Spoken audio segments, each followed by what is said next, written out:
Hello everybody, this is Truth Me Free, and I am Nathan Wheeler. Thank you for tuning in. If this is your first time watching this series of my testimonial, this is video number 3. Please do not continue to watch this video. Please go to video number 1 of the series, then watch video number 2 before you watch this video. Watch the full thing because the videos build upon themselves, and it won't make sense if you watch it that way. So, video number 3. This video is going to be, if you've been watching the videos, as you should have, video 1 and 2 will probably make you think to yourself, wow, this guy is blessed, he has these spiritual gifts, God has just blessed this young child. Now I'm getting to the age about 6 years old. At 6 years old, my gifts, my spiritual connection to God becomes a curse. It gives me just an immense amount of pain in my life, and you'll understand at the end of this. So jump right into it. I am about 6 years old, just turned 6. I am sleeping at my grandmother's house, different one than the pool situation. That was on my mom's side. Now I'm sleeping at my grandmother's house on my dad's side, and it's late at night. I'm sleeping in the living room, and the way that it's designed, if this is an overview shot, the couch is like this, the front yard is here, okay? Then right about here is a table where we all would eat. My grandfather would sit at the head of the table, my grandmother would sit at the other side of the table. I was sleeping on the couch here. I woke up in the middle of the night. It must have been around 3 o'clock in the morning or so, just the middle of the night.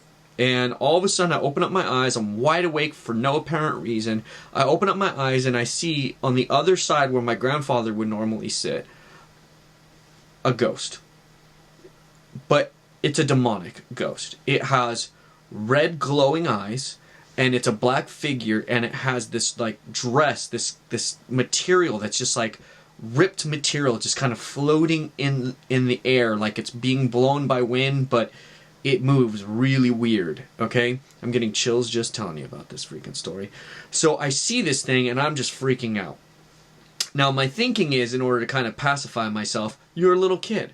Little kids imagine things all the time. Little kids are always, they think they see the boogeyman in the closet. You're just imagining this, just go back to sleep, it's no big deal. So I close my eyes, and I get this feeling that like it's moving towards me. So you can imagine, I open my eyes wide up, and it is.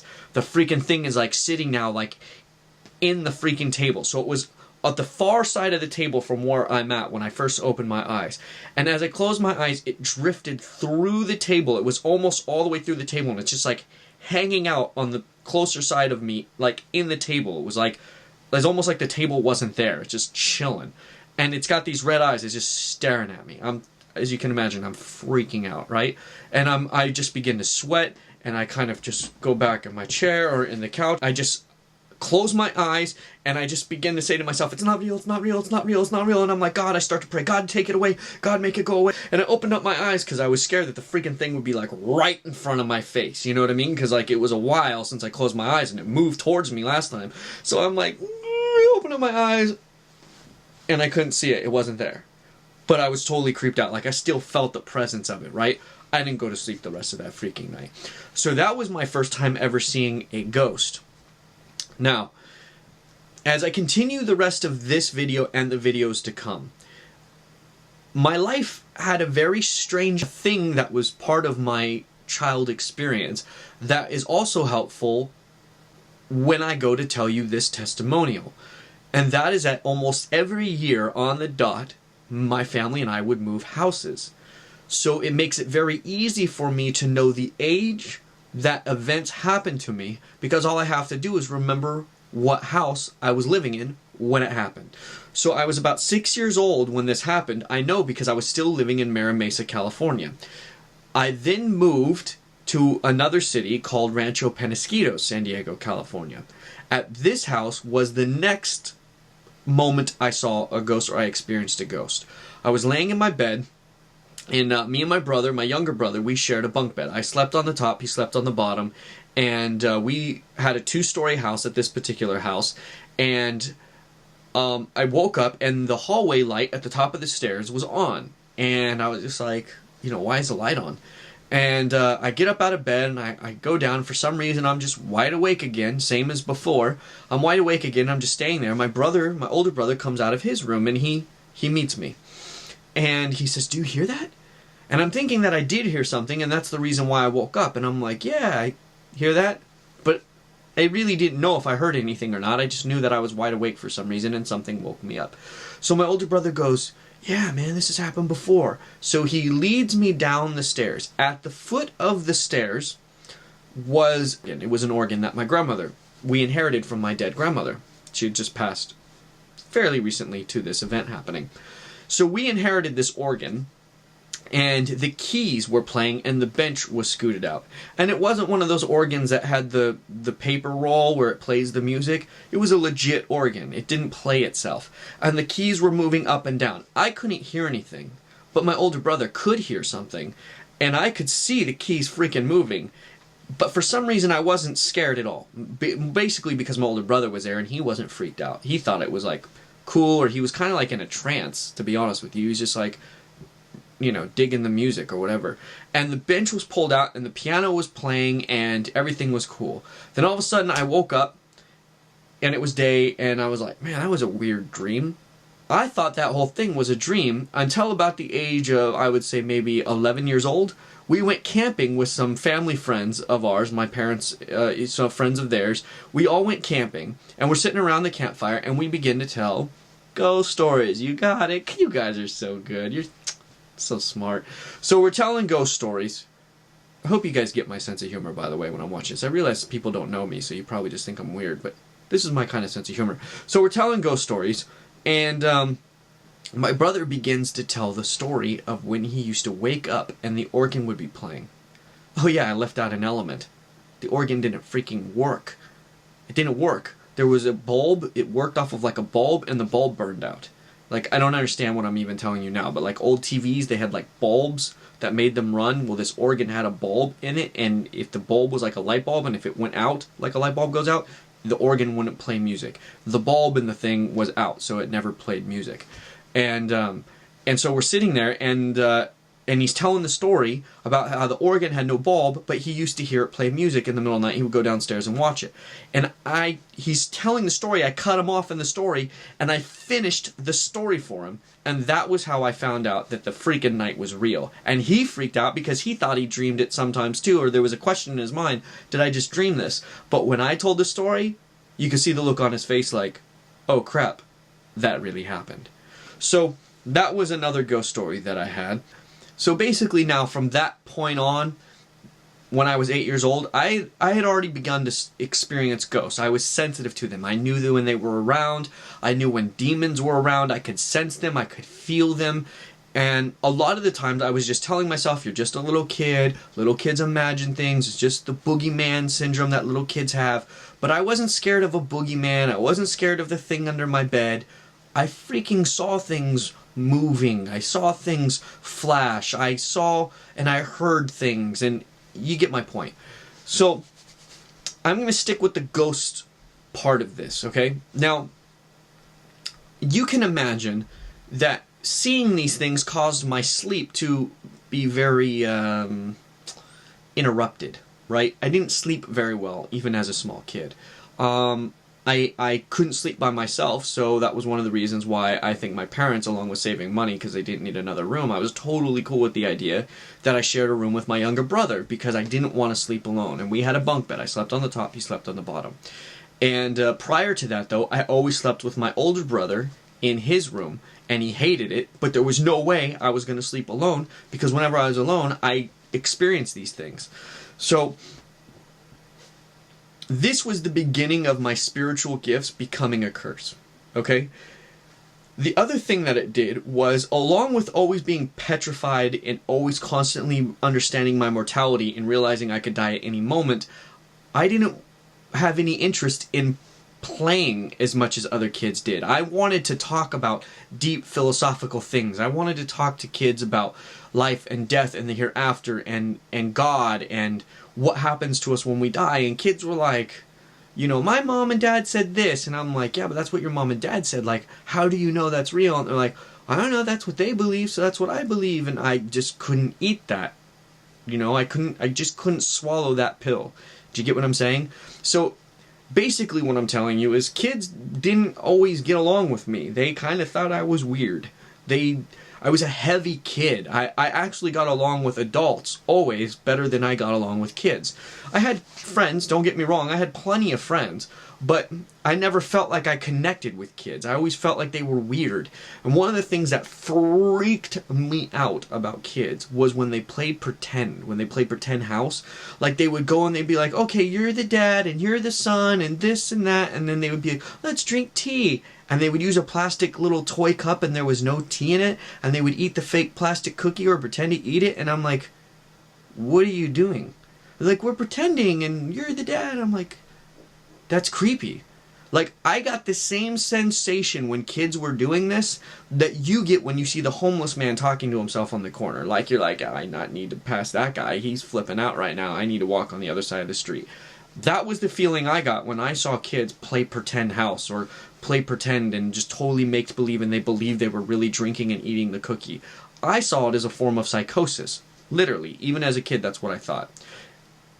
The only reason I was able to pretend was I would pretend that a camera was on me and cameras were rolling, and that was how I talked myself into playing pretend with kids. I would pretend that I was on a movie set and that I was practicing my acting skills to get ready to one day be like Robin Williams. Now, you really won't understand what I'm saying unless you saw video number 2.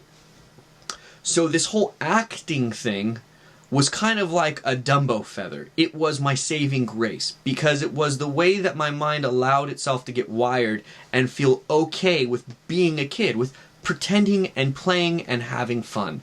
I always was able to participate so long as that I imagined cameras were rolling. That was it. That was how I did it. So, all this being said, there was another thing. I was the smallest kid for my age. I was very young. My birthday was in June, so most of my friends were almost a year older than me because I kind of went into school young. And so I got picked on a lot, and being that I was already weird and I was deep, I was also the guy that friends would go to like when their parents were getting a divorce. Like, because I wanted to be heavy and I wanted to talk about deep things, it was an easy way for my friends to go, oh, I'll talk to Nate. You know, my family's getting divorced, I'm depressed, I'm sad, I'm confused, and I would, console them. I would walk them through it. I would counsel them. And I believe that God spoke to me and gave me understanding about the things that were happening in their house. And this was when a new gift of mine began to develop. And I was about 8 to 9 years old when this gift developed. I was able to see why their parents were fighting. I was able to see, like, if their dad was sick because he was a smoker. They wouldn't have to tell me. I was able to see if the dad cheated on the mom. I was able to see if the kid was molested or had been touched. I was able to see who did it. I was able to see when it happened. So I had these visions that were very clear, and I was always accurate. And this made me a great counselor to kids because they didn't always have to finish their sentences. And sometimes kids couldn't articulate what they were going through or what they were feeling, and I could finish the sentence for them so that they understood that I understood them. Now you're thinking, wow, what a great gift. Not really.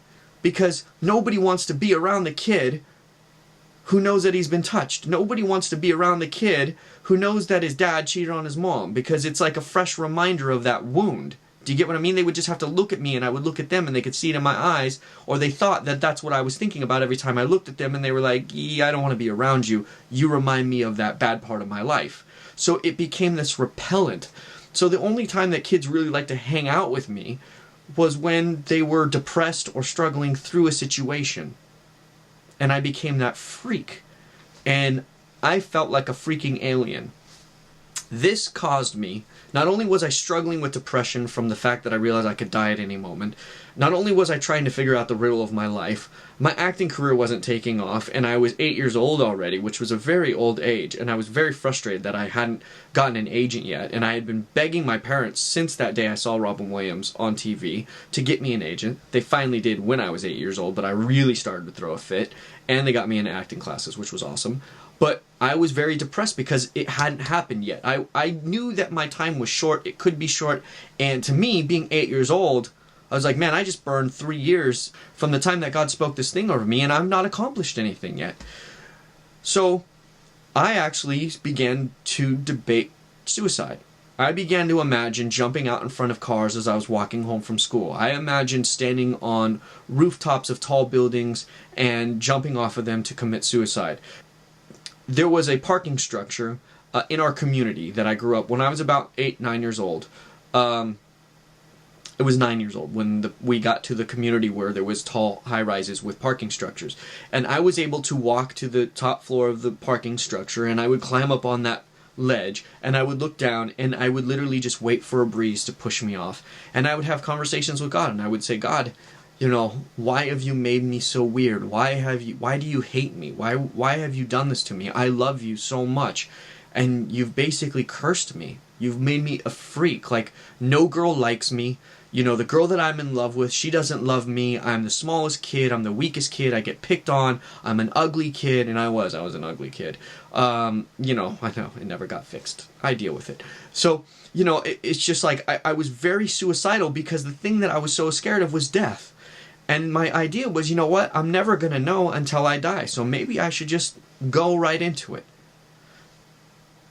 This only made me a darker kid. This only made me go to the darkness, if you will. And then a new gift began to develop as I began to see people's lives. I could walk down the street and just walk by somebody, and if I opened myself up to it, I could see everything about them. I could see if they had somebody who died. I could see who the person was, what their relationship. I would know the relationship to them. So it was your grandpa on your mom's side. He died of cancer when he was 53. Like, whatever it was, he died of a heart attack. He was brushing his teeth when he died. And I would know these things. I would ask people, is this the truth? And they'd be like, yeah, that's true. And then I became like a circus act. All the kids would gather around me, you know, and they would like begin to play this game like, Nate, tell me. That's for as long as my life I allowed this gift to be open to people. The sentence that always came out of people's mouth was, tell me. People wanted me to tell them about themselves. It was like I was a psychic. It was like I was a circus act, and it was a game to them. But it wasn't a game to me. I saw horrific things. I saw sad things. And I didn't want to see these things. I didn't want to know these things. I didn't just see somebody dying. I could feel them dying. And I was already thinking about my own mortality. And then I would lay in bed at night. And not only now was I still scared of my own mortality. I would still feel that void of blackness. But now I'm feeling the void of blackness for everybody else that I love and I care for. And one of them that really was hitting me strong, that was first on the list, was my father. And I would just begin to bawl. And I would walk down the hallway, and I would make this trip multiple times in the year that I was 10 years old. And I would just stand over my dad's bed, and I would watch him sleep. Because I thought to myself, I don't want to forget what you look like. I don't want to forget you. And I felt like I didn't know my dad. I felt like he worked so much that there was so much of the time that he was away. And I'm not saying he was a bad dad. My dad was the best. My dad was an amazing father. But he worked a lot to provide for us and live in the good communities that we lived in. And we were coming up. Like I said, we were not a rich family at all. In the first video, I explained that. But my dad was making his way. He was an electrician. He worked very hard, physically worked hard, morning, day, and night. And he was providing for us. And we were, you know, moving up in the world as a family. And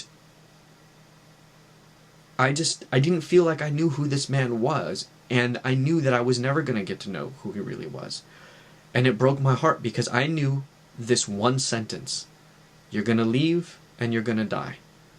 And sometimes my dad would wake up because he would just either feel my presence or I would, you know, make a whimper when I was crying over him. And he'd wake up and he'd see me and he'd freak out and he'd be like, Nathan, what? And he always got pissed at me because he, of course, didn't want to be woken up. And he'd be like, Nathan, what? And I'm like, you're going to leave and you're going to die. And he's like, I'm not going anywhere. What is wrong with you? You're such a woman. That's what he always used to say. You're such a woman. You're so sensitive. And I was like, no, you don't understand. You're going to leave and you're going to die. And he's like, I'm not going anywhere, son. Oh, why do you have to be such a woman? Why can't you be more like your brothers? And then he would allow me to crawl into bed with him and I would just lay in his arms and... Sorry. And I would know. I didn't know how he was going to leave. I didn't know what that meant. I didn't know how he was going to die. But I understood that he was going to leave and he was going to die. And he left every day to go to work. So for as much as I knew that he was going to leave to go to work the next day and he was going to die. And that was the last time I was going to see him. Well, it turns out that about 3 years later, so this was going on for a while, I began to fight this gift and I began to turn it off because it was really pissing my dad off and it was really separating me from friends and making me really struggle on how to live. By the time I was 13, I hit my teens and I really became depressed. And at this point, my mom and my dad were really getting into it. It became a very physical relationship. They were fighting all the time. And when I say that it was a physical fight, it was my mom beating my dad, and he was a big, burly, not tall man, but he was a stocky dude. He was a very solid man. He was a construction worker. He worked with his hands all day, and he would just take these blows from my mom. He wouldn't put his hands up and defend himself. His face would get all scratched up, and he would try to wear these aviator glasses to block his black eyes, and one day she busted his nose, and it was embarrassing, but he wouldn't defend himself. I couldn't understand why. She just beat the crap out of him all the time. They were fighting every single night. And finally, I knew it was coming. She asked him to leave. She wanted a divorce. She divorced him. Well, he never signed the paper, but she kicked him out. Shortly after she kicked him out, he died in a car accident. He left, and he died. Now I knew that my gift was 100% real. I wasn't making any of this up. I was seeing ghosts. I was hearing God. I was seeing angels. I was experiencing the things that I was experiencing. This is the end of video number 3, how my spiritual gifts became a curse. And in video number 4, you're going to learn about how I began to fulfill the promise I made to God in the first video, which was the oath I made with God. We're going to go back to when I was 8 years old, and I'm going to fill in some blanks that I've left out because I'm trying to tell each one of these videos in chunks that will make sense of themselves. So I want to explain to you how my spiritual gifts made me a freak. It made me deep. It made me go to the dark because I was surrounded by death. I could see when people died. I predicted my grandfather's death. I could see people's deaths that I didn't even know that I walked by. It just became very overwhelming. And if you've seen the movie The Sixth Sense, where the kid would see like dead people and he would hear their stories, like that's how it was for me. And maybe you think, oh, that's a cool gift or that's a cool thing. It's not cool at all. It's not cool at all to see demons. It's not cool at all to see dead people. It's even scary as all heck to see angels. And to see how people are going to die and when they're going to die or that kind of thing, or see that somebody's grandfather's following them around who's passed, like, it's not a cool thing. And I could not sleep. I've never been able to sleep good my whole life.